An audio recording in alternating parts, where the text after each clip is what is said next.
Magandang umaga, isang mapagpalang umaga sa ating lahat. Nakikita nyo ang ilaw sa aking pisngi. Ito ay reflection ng morning sun. Ito ay refleksyon ng morning sun dito sa aking kaliwa. Ayan o. Ayan.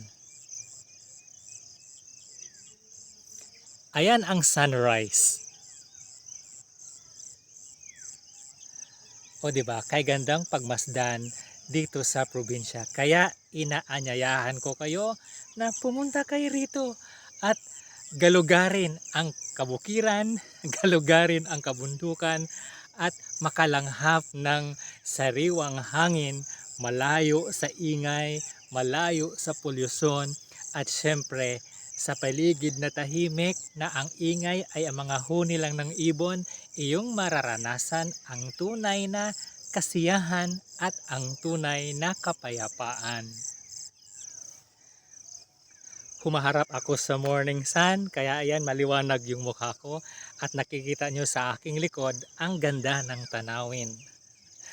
Ang ganda dito sa amin, sa bundok. Nasa bundok ako, kaya napakasarap. Kasi habang tumatanda tayo, ako nagkakaedad na 3 years na lang, mayroon na akong bagong identification card, ang Senior Citizens ID. Kaya at 57, I am happy. Though jobless, but I am happy. Enjoying the simple things of life, enjoying this nature around me, enjoying the bright morning sun, and enjoying the fresh air that God bestows, that God blesses us every day while we are still alive. Kaya napakaganda.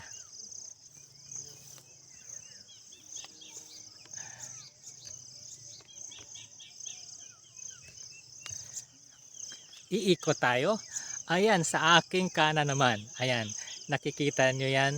Dagat yan. Overlooking view sa dagat.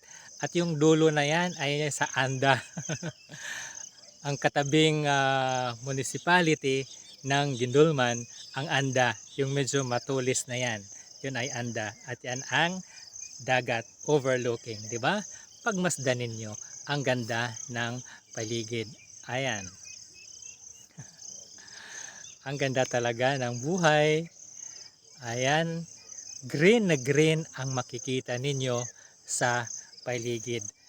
Kasi nga, tapos na ang tag-init at ilang linggo na patuloy na umuulan.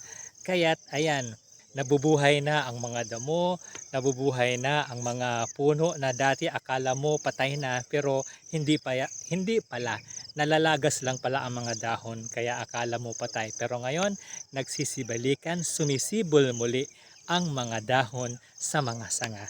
Para ng pag-asa, ang pag-asa ay sumisibol kasabay ng isang magandang umaga.